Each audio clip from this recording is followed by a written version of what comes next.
আজ আমরা আমেরিকা আর ইরানের মধ্যেকার যে বহু বছরের পুরনো একটা টানাপোড়েন সেটা নিয়ে একটু আলোচনা করব। হ্যাঁ, মানে সম্পর্কটা তো খুবই উত্তেজনাকর। একদম। আমাদের কাছে যে তথ্য আছে, বিশেষ করে ইউএস ইরান টেনশনস আর ডেকেডস লং স্ট্যান্ড অফের কিছু অংশ থেকে আমরা বোঝার চেষ্টা করব যে এই লম্বা সময়ে ঠিক কি কি ঘটল আর এখন মানে জুন ২০২৫ পর্যন্ত পরিস্থিতিটা ঠিক কোথায় দাঁড়িয়ে। হুম। একটা প্রশ্ন কিন্তু প্রায়ই শোনা যায়, আমেরিকা কি শেষমেশ ইরানের ওপর কোনো বড় হামলা চালিয়েছে, সরাসরি আক্রমণ? দেখুন, এই প্রশ্নের সোঁটাসাপটা উত্তর মানে আমাদের কাছে থাকা তথ্য অনুযায়ী হচ্ছে না। জুন 2025 পর্যন্ত আমেরিকা কিন্তু ইরানের মূল ভূখণ্ডে কোনো পূর্ণমাত্রার সামরিক হামলা চালায়নি। আচ্ছা। কিন্তু তার মানে এই নয় যে সব শান্ত, একেবারেই না। সম্পর্কটা সাংঘাতিক জটিল, আর বেশ কয়েকবার কিন্তু পরিস্থিতি প্রায় যুদ্ধের মুখে চলে গিয়েছিল। সেটাই তো। এই দীর্ঘদিনের যে টেনশন, এর কারণটা আর এর ধরনটা বোঝা খুব দরকারি। অবশ্যই। তাহলে চলুন একটু পেছন থেকে দেখি। ২০০৩-এ যখন ইরাক যুদ্ধ হল, তখন থেকেই কি পরিস্থিতি খারাপ হতে শুরু করল? মানে আমেরিকা তো ইরাকে আক্রমণ করল, আর তাতে কি ইরানের প্রভাব বাড়ার একটা সুযোগ তৈরি হলো, তাই না? একদম ঠিক, একদম ঠিক পয়েন্ট। দেখুন, ইরাক যুদ্ধের ফলে কি হলো? সাদ্দাম হোসেনের পতন হলো। এটা ইরানের জন্য একটা বিরাট কৌশলগত সুযোগ, একটা ভ্যাকুয়াম তৈরি করে দিল। হুম। ইরান তখন এই সুযোগটা কাজে লাগালো। ইরাকের ভেতরে যে শিয়া মিলিশিয়া গোষ্ঠীগুলো ছিল, তাদের মাধ্যমে নিজেদের প্রভাব বাড়াতে শুরু করলো আর কি। তার মানে ইরাকের মাটিতেই আমেরিকা আর ইরানের একটা প্রক্সি লড়াই শুরু হয়ে গেল? হ্যাঁ, ঠিক ধরেছেন। একটা ছায়াযুদ্ধ বা প্রক্সি কনফ্লিক্ট যাকে বলে। সরাসরি কেউ কাউকে আক্রমণ করছে না, কিন্তু একে অপরের স্বার্থে ঘা দিচ্ছে। উত্তেজনাটা কিন্তু কমেনি তাতে।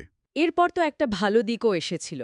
২০১৫ সাল, ইরান পরমাণু চুক্তি বা জেসিপিও। ইরান রাজি হলো তাদের নিউক্লিয়ার প্রোগ্রাম কমিয়ে আনতে।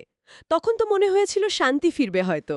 হ্যাঁ, জেসিপিওএ মানে joint comprehensive plan of action, সেটা সত্যিই একটা বিরাট পদক্ষেপ ছিল। উদ্দেশ্য ছিল ইরান যাতে পরমাণু বোমা বানাতে না পারে, আর তার বদলে তাদের উপর থেকে কিছু অর্থনৈতিক নিষেধাজ্ঞা তুলে নেওয়া হবে। অনেক আলোচনার পর এটা সম্ভব হয়েছিল। কিন্তু সেই শান্তি তো ঠিকল না বেশি দিন। না, ঠিকল না। ২০১৮ সালে ডোনাল্ড ট্রাম্প প্রশাসন হঠাৎ করেই আমেরিকাকে এই চুক্তি থেকে বের করে নিল। শুধু তাই নয়, ইরানের উপর আগের থেকেও অনেক বেশি কড়া নিষেধাজ্ঞা চাপিয়ে দিল। ও, এর কারণ কি দেখানো হলো, আর ইরানি বা এর জবাবে কি করল? আমেরিকার যুক্তি ছিল যে চুক্তিটা যথেষ্ট ছিল না।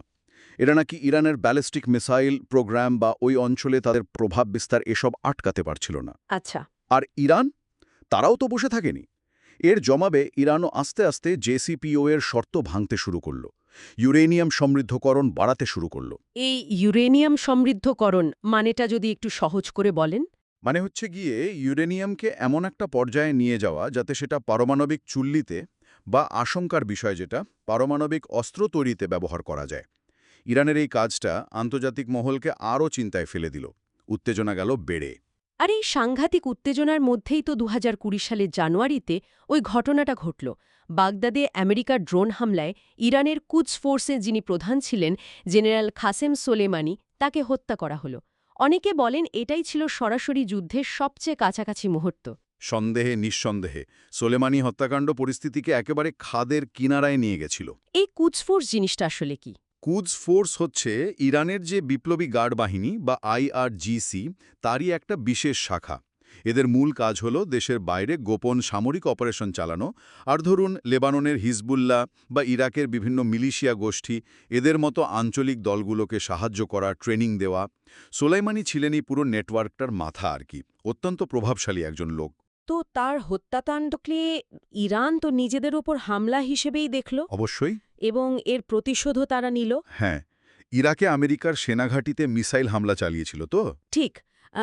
বেশ কয়েকটা ব্যালিস্টিক মিসাইল ছুড়েছিল তারা ইরাকে থাকা মার্কিন ঘাঁটিতে। যদিও এতে কোনো আমেরিকান সেনা মারা যায়নি, কিন্তু ১০০রও বেশি সৈন্য আহত হয়েছিলেন, মানে মস্তিষ্কে আঘাত পেয়েছিলেন, যেটাকে ট্রমাটিক ব্রেন ইনজুরি বলে। ভয়ানক ব্যাপার। এরপর সরাসরি সংঘাত আর না বাড়লেও এটা পরিষ্কার হয়ে গিয়েছিল যে অবস্থাটা কতটা বিপজ্জনক।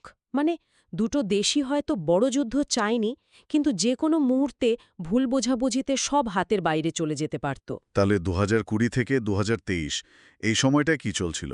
সূত্র বলছে সাইবার অ্যাটাক আর প্রক্সি সংঘাতের কথা। হ্যাঁ, ওই সময়টায় দুটো দেশই একে অপরের বিরুদ্ধে সাইবার অ্যাটাক চালিয়েছে বা চালানোর অভিযোগ করেছে। প্রায়ই দেখা গেছে গুরুত্বপূর্ণ পরিকাঠামো, যেমন ধরুন পাওয়ার গ্রিড বা অর্থনৈতিক প্রতিষ্ঠান, সেগুলোকে টার্গেট করা হচ্ছে। আর প্রক্সি সংঘাত সেটাও চলছিল সিরিয়া, ইরাক, এমনকি পারস্য উপসাগরের আশেপাশে ইরানের মদতপুষ্ট যে গোষ্ঠীগুলো আছে তাদের সাথে আমেরিকান বাহিনী বা তাদের মিত্রদের ছোটখাটো লড়াই, হামলা পাল্টা হামলা লেগেই ছিল। এগুলো হয়তো সবসময় বড় খবর হয় না, কিন্তু তলায় তলায় উত্তেজনাটা জিয়ে রাখে। আর এখন মানে 2024-25 সালে ইসরায়েল-হামাস যুদ্ধের পর তো ওই অঞ্চলের অবস্থা আরও জটিল হয়ে উঠেছে। সেটার প্রভাব আমেরিকা-ইরান সম্পর্কে কিভাবে পড়ল? ইসরায়েল-হামাস সংঘাত তো পুরো অঞ্চলের টেনশনকে অনেক বাড়িয়ে দিয়েছে। আর যেহেতু ইরান হামাস এবং লেবাননের হিজবুল্লাহকে সমর্থন করে, তাই এই যুদ্ধে ইরানের ভূমিকা নিয়ে আমেরিকা আর তার পশ্চিমা মিত্ররা খুব চিন্তিত। হুম। এর ফলেই আমরা দেখলাম আমেরিকা সিরিয়া আর ইরাকে ইরান সমর্থিত কিছু গোষ্ঠীর ঘাঁটিতে সীমিত আকারে বিমান হামলা চালিয়েছে। উদ্দেশ্য ছিল ইরানকে একটা বার্তা দেওয়া যে তারা যেন এই সংঘাত থেকে দূরে থাকে আর আমেরিকার স্বার্থ রক্ষা করা। তাহলে সব মিলিয়ে জুন 2025 পর্যন্ত মূল ছবিটা কি দাঁড়াচ্ছে? সরাসরি যুদ্ধ না হলেও অন্যরকম একটা লড়াই চলছে? একদম তাই। সম্পর্কতে চলছে মূলত অর্থনৈতিক নিষেধাজ্ঞা, সাইবার যুদ্ধ, গোপন অভিযান, টার্গেটেড কিলিং, যেমন সোলেমানি হত্যাকাণ্ড, আর সবচেয়ে বড় কথা এই প্রক্সি বা ছায়া যুদ্ধের মাধ্যমে। কেউ কাউকে সরাসরি নিজেদের মাটিতে বড় আঘাত হানেনি। না, সেটা কেউ চায়নি বা করেনি, কিন্তু মধ্যপ্রাচ্য জুড়ে তাদের এই যে কৌশলগত খেলা, এই যে পরোক্ষ লড়াই, এটা পরিস্থিতিকে সবসময়ই খুব নাজুক করে রেখেছে। আর ইরানের পারমাণবিক কর্মসূচি নিয়ে চিন্তা তো আছেই। সুতরাং আমাদের হাতে থাকা তথ্য অনুযায়ী আমরা বলতে পারি যে কয়েক দশক ধরে চরম উত্তেজনা, নিষেধাজ্ঞা, ছোটখাটো সংঘর্ষ এসব চললেও জুন 2025 পর্যন্ত আমেরিকা আর ইরানের মধ্যে কোনো ফুল স্কেল যুদ্ধ শুরু হয়নি। সম্পর্কটা একটা অদ্ভুত অবস্থায় আছে, যুদ্ধও না আবার শান্তিও না। ঠিক, একটা নো ওয়ার নো পিস পরিস্থিতি। কিন্তু এখানেই একটা প্রশ্ন থেকে যায় আর কি। কি প্রশ্ন? যদিও বড় যুদ্ধটা এড়ানো গেছে, কিন্তু এই যে ক্রমাগত ছোট ছোট সংঘাত, সাইবার হামলা, প্রক্সি যুদ্ধ, নিষেধাজ্ঞা, এই জিনিসগুলো কি আসলে দীর্ঘমেয়াদে পরিস্থিতিকে আরও বেশি বিপজ্জনক করে তুলছে না? মানে ভবিষ্যতে কোনো একটা ছোট ঘটনা বা একটা ভুল বোঝাবুঝি এই সূক্ষ্ম ব্যালেন্সটাকে নষ্ট করে দিয়ে একটা পুরোদস্তর সংঘাতের জন্ম দেবে না তো? এইটাই এখন সবচেয়ে বড় ভাবনার বিষয়।